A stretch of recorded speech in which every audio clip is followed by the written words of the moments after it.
shell balances are really fundamental to understanding a lot of the systems that you're going to be dealing with when it comes to transport. Now, there's two different types of systems in general that you'll be analyzing. One is macro systems, and the other is micro systems. Macro systems, you'll be using integral balances. Micro systems, you'll be using derivative balances. Now, you ask yourself, well, how do I know which one to use? Well, let's take a look at some examples that fall into each. So, in macro, you're generally going to be dealing with system-wide properties. Okay? So, for example, let's say we have a pipe that we're looking at, and you want to figure out something about that pipe. Now, this has to deal with system-wide properties because this system is this entire pipe, and it's going to be dealing with momentum in, momentum out. There's going to be forces acting in different directions. It's not uniform. Okay. Another example would be, let's say, average velocity in a pipe.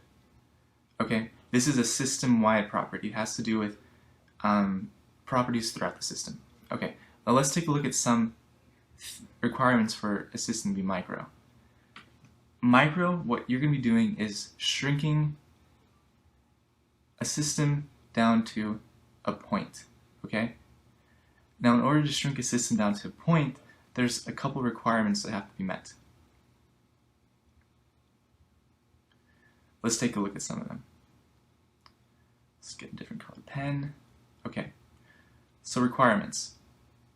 When you start working in transport, the first problem that you're going to be dealing with generally have to do with fluid. So, you're going to be looking at laminar flow. Laminar flow simply means that the flow is consistent throughout, it's not turbulent, it's easy to model. Additionally, you don't want to have any bends in your system. The fluid flow has to be in one direction. Whether that direction is straight line in Cartesian coordinates or in a circle when you're dealing with cylindrical or spherical coordinates. Additionally, and this one's really important, it has to be steady state. Okay? Come on, Ben. There we go. It has to be steady state if you want to use a shell balance. Okay? You're going to be dealing with some microsystems that are not steady state, but if that's the case, then the shell balance does not apply. We'll take a look at that a little bit later. And two, you have to be able to define at least two boundary conditions. If you have these requirements, then you're good to go for using the shell balance. And what we're going to be taking a look at is how do we reduce a system to an infinitesimal point. You're going to be dealing with several different types of coordinate systems in transport. The most typical that you're going to be seeing is a Cartesian coordinate system. This is your typical X, Y, Z. Alright? And you'll also have cylindrical coordinate systems. You have a Z direction, you have an R direction, and you also have a theta direction. Okay? Let me go back here and just put in the axes for sake of continuity.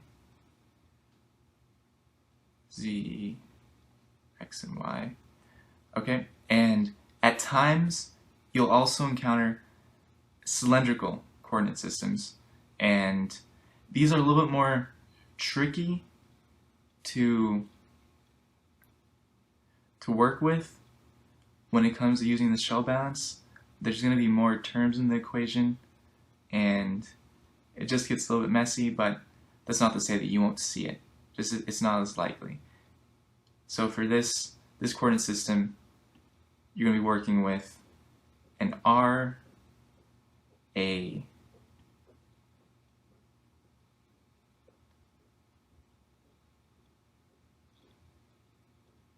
phi, and So what did I just draw here? It looks like a bunch of boxes, but these are going to be the building blocks for the shell balance. So here, what is this? Basically, this is an infinitesimally small cube. And this is going to be the building block for how we derive the shell balance. If you look back at one of our conditions, we said it's going to be steady state. So how does this apply to this cube that we just drew? Well, if it's steady state, then what's inside of this cube is not going to be changing with time. If it's in one state at t equals 0, then 5 minutes later it's going to be the same. If you think back to your BME 200 days, back in basic conservation principles, you'll remember that accumulation equals in minus out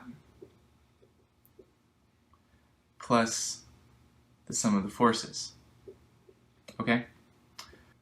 For the sake of this podcast, since we're dealing with the shell balance, we know that accumulation is going to be 0 because the system is at steady state. Now, if it's a steady state, then what you have going in must equal what's coming out. So we could just cancel these to 0, but we're going to leave these in for the meantime. And we'll explain what we do with them a little bit later. Now, the sum of forces. What forces are we dealing with? What forces can we deal with? We have 3.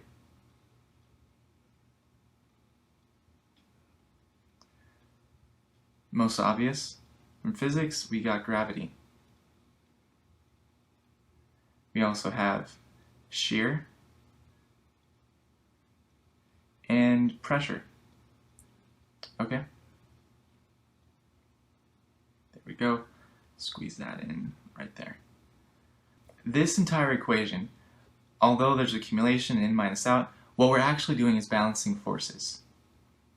And the first problems that you'll deal with in transport have to do with balancing momentum. Okay? Momentum is simply, if you remember, momentum is mass times velocity. An accumulation of mass on one side, mass coming into the system at a certain velocity, so momentum entering the system at a certain rate. We have momentum leaving the system at a certain rate, and we also have forces from gravity, shear, and pressure.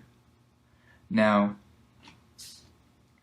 you say, okay, I recognize gravity, I recognize pressure, but what is shear? Let's take a look at shear forces and just clear up some of the conventions that will become handy when you're working with shear in the future. So the symbol for shear is tau, and when we're working with shear, there's going to be 2 subscripts that we always put next to it. The first one is going to indicate the plane that the shear force is acting in, and the second one is going to indicate the direction it's acting in. Okay? So let's give you a little example of how one would typically assign those 2 subscripts. So here is our unit volume. You're going to become really used to drawing this figure. Let's imagine that we have a shear force acting at the top in this direction. We're going to establish our coordinate system, z,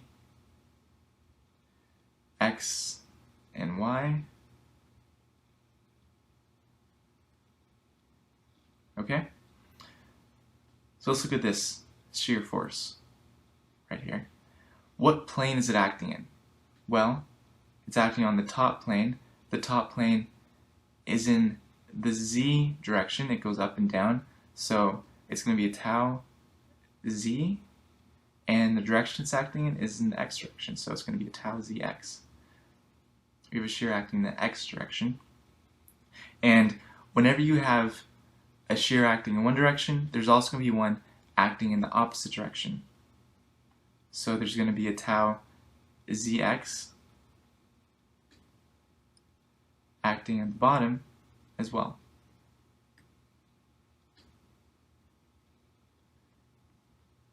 Let's say we had, for the sake of argument, one acting on this face, except this time it's going backwards.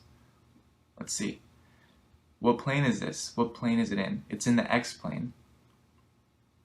And what direction is it acting in? It's acting in the y direction.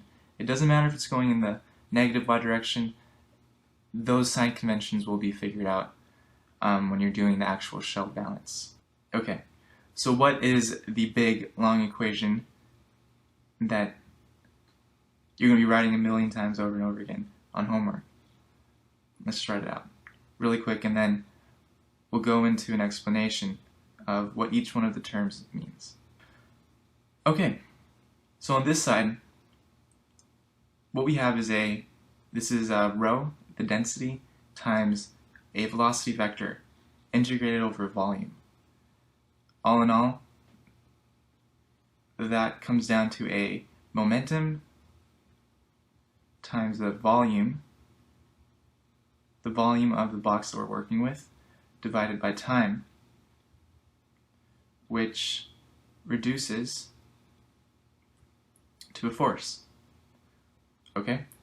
We have force on one side, therefore all the terms on the other side must also be forces. On these next two terms, this is your in term. So this is a flow of momentum into the system.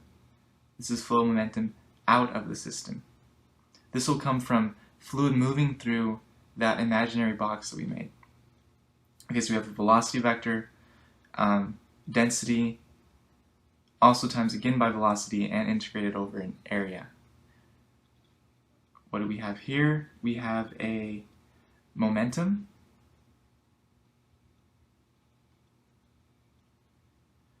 times a velocity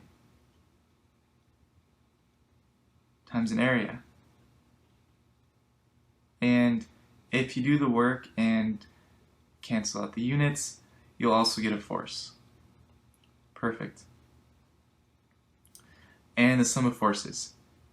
This is where all of your work is going to go. This is where your boundary conditions come in. This is where you have to analyze the system. For shell balances, this is always going to be 0 because your system is steady state. There is no change in momentum with time.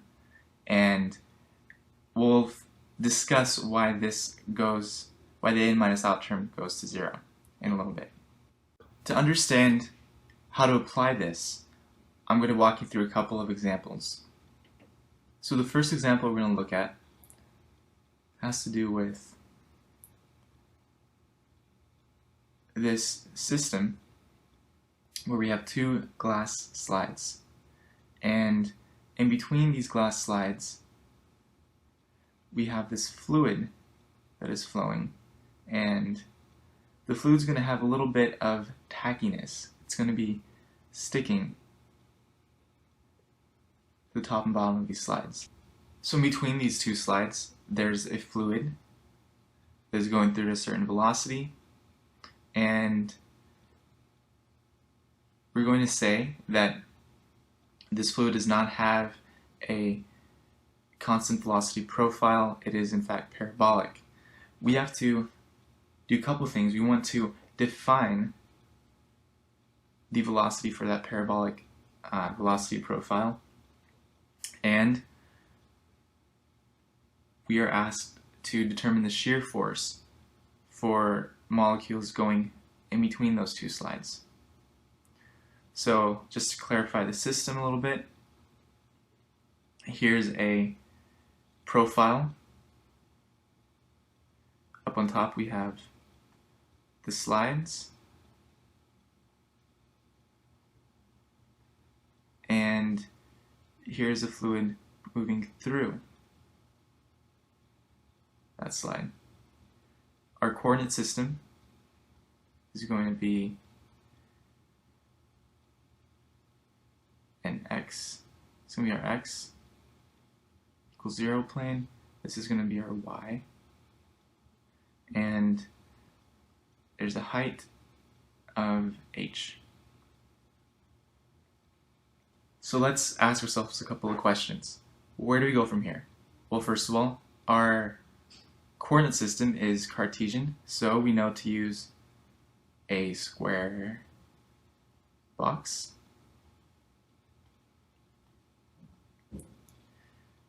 And what's going to be our unit volume? Well, we're just going to transfer over the coordinates. This is going to be y. This is going to be z. And this is going to be x. So, a little particle of fluid moving through this profile. Let's say it's right here. Actually, let's say it's up here. It's up there. It's up there. Okay. What are the forces that are going to be acting on it? We have fluid moving, so there's a pressure gradient. Whenever you have fluid moving, there's going to be a pressure gradient. There's going to be pressure acting on it on one side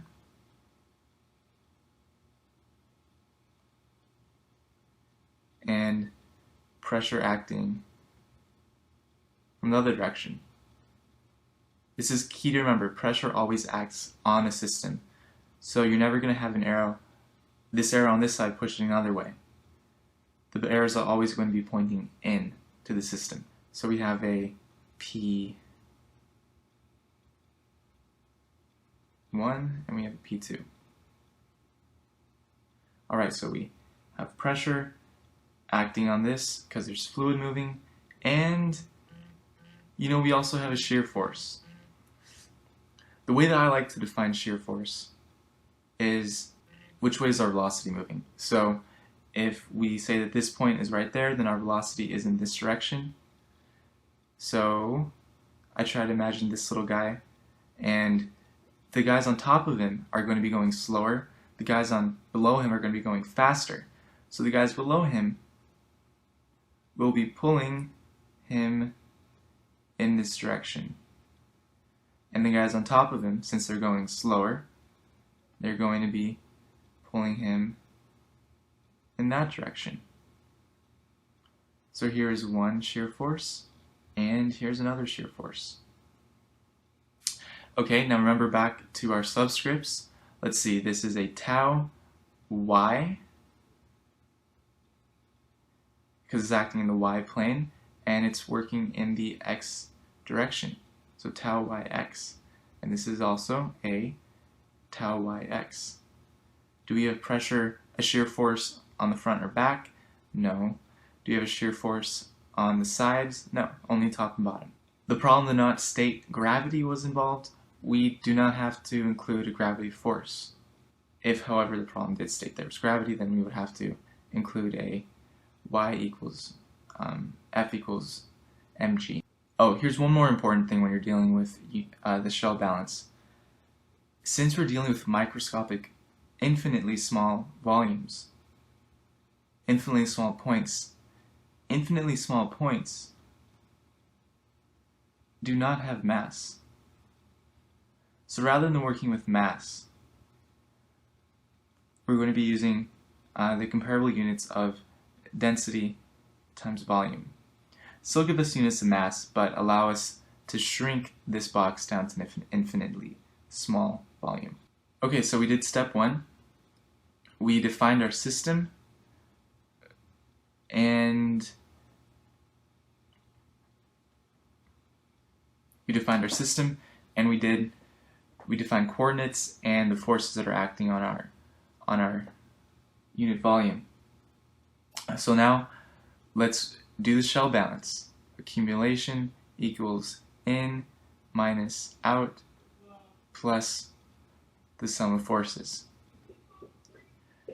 Now if we look back to our problem, is any fluid accumulating on this side in this box? No, we're assuming that the velocity profile is constant and it's already been going for a while. Is anything accumulating in our system? No. Therefore we can cancel it out. Is what going into the glass slides coming out of the glass slides? Yes, it is. So our in minus out in total is going to go to 0. And when you're taking the test, you want to justify this. So we're assuming that we're working with an incompressible fluid, and with an incompressible fluid, the velocity gradient is 0. Simple equation. Right now we have 0 equals our sum of forces. We already defined our forces. Our first force that we defined was pressure. So we have a P1, and where is it acting? The P1 is acting right here. We'll call this X. We have P1 acting at X. Now, we want all of our terms on this side of the equation to be forces. So in order to make a pressure into a force, we have to multiply it by an area. If you remember, pressure equals force divided by area. So force is just pressure times area. And what's the area that it's acting on? It's acting on some delta Z and some delta Y. That's the area of that side of the bottom, delta Y, delta Z. Okay? Now we also have another pressure acting in, and that's acting at X plus delta X on the same side. Opposite side, same area. What we did there was just define this as X plus delta X because P2 is acting at this X coordinate. Okay, so we did pressure. Now the one force we have left is shear. It's important for us to be consistent with our signs. We defined positive pressure to be in the direction of the velocity flow. So for shear, we want positive shear to be in the direction of velocity flow.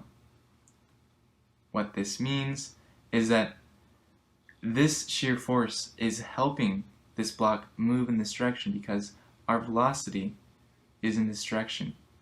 Our velocity vector is in this direction. So our tau yx, our tau yx at y is going to be positive. We define this as y, and this is at y plus delta y.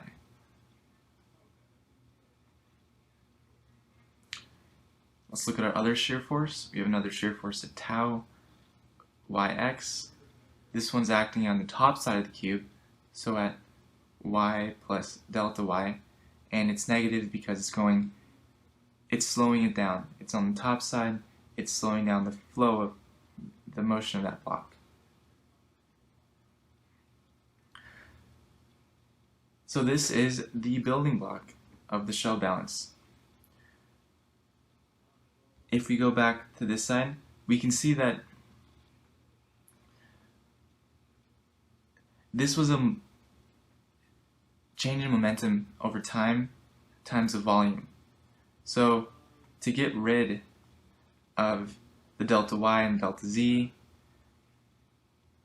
oh yeah, I need to go back here and include a delta x, delta y. To get rid of these terms, we're going to divide each side by the volume of that cube.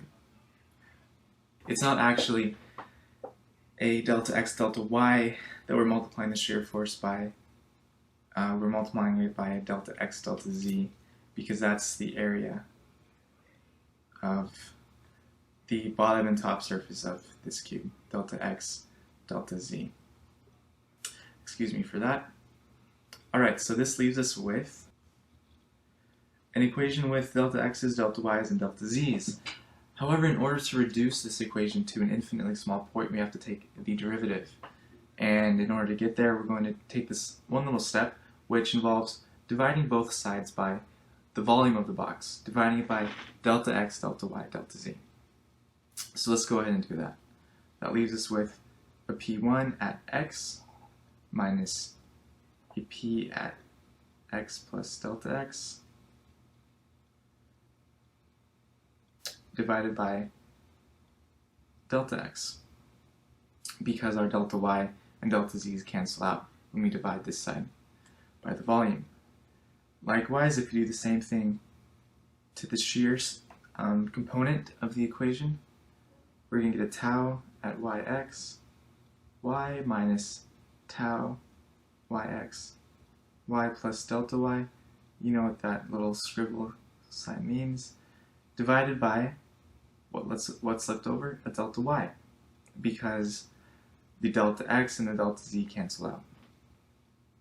Okay, now if you go back to your calculus 1 or 2 days, you'll recognize that this is the definition of a derivative. Therefore, this can simplify down to the derivative of pressure with respect to x, and this is going to be negative because the typical definition accounts for the x plus delta x component to be first and to subtract the x component from that.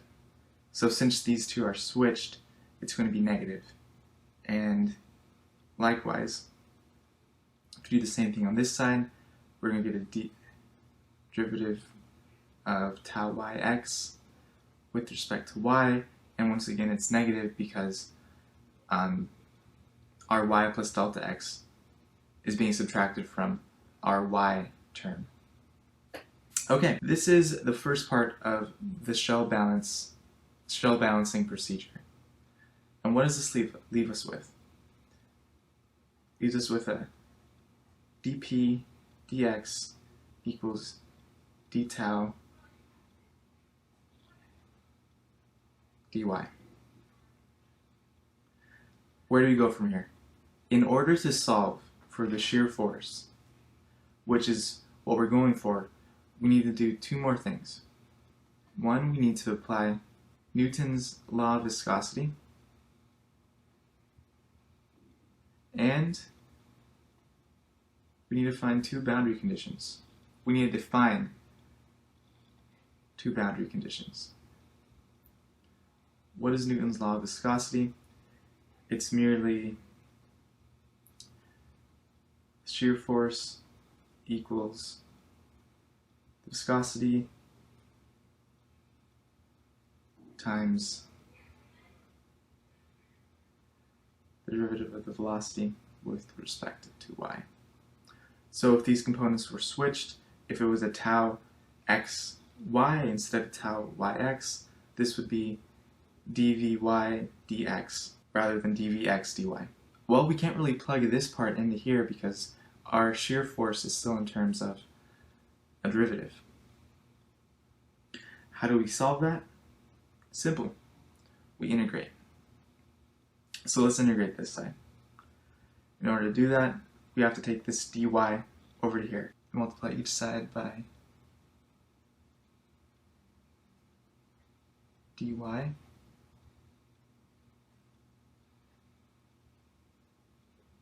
And we're just going to treat the dp dx as a constant. Let's integrate each one of these. This is going to leave us with some delta p for delta x times y plus a constant equals tau yx. Beautiful. Now we can take this and plug it in for tau yx. Take this down, we still have a delta p, delta x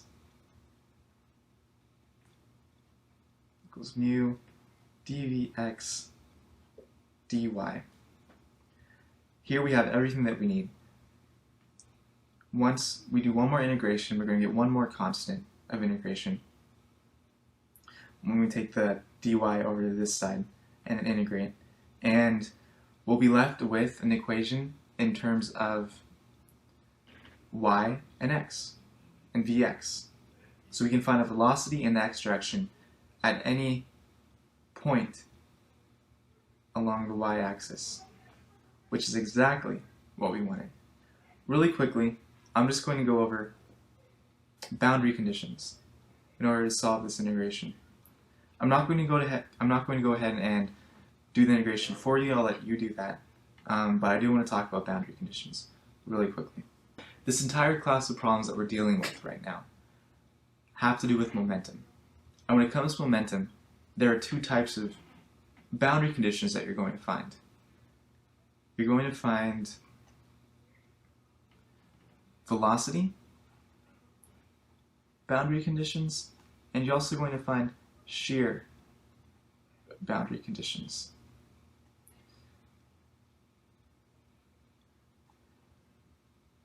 Your velocity boundary condition is going to be either velocity equals a constant or velocity equals 0. Most of the time it's going to be velocity equals 0. Now, where do we find velocity equals 0?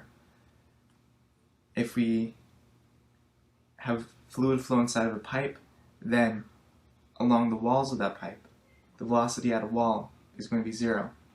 And this comes from the assumption that there is no slip. No slip at the wall. In which case, that boundary condition must be 0. Now, our other boundary condition is a no shear boundary condition, that our change in shear is 0. Now this is going to occur at a symmetry plane. If we apply this to this problem that we're dealing with right now, where do we find a symmetry plane? You're right. Right there. At this plane, the velocity profile above it and below it is going to be exactly equal. That is why we define the x-axis to be coming straight through the middle here. This makes it a lot easier when we come in and do our boundary conditions to say that at not at x equals 0, at y equals 0, dt dy equals 0. This is our first boundary condition. What's our other boundary condition? Well, if we go back to the problem, we can see that we have a wall right here. We're going to assume that there's no slip at this wall, therefore the velocity at this point is going to equal 0.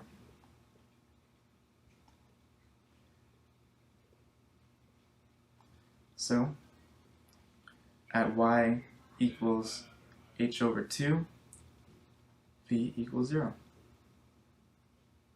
Pretty simple.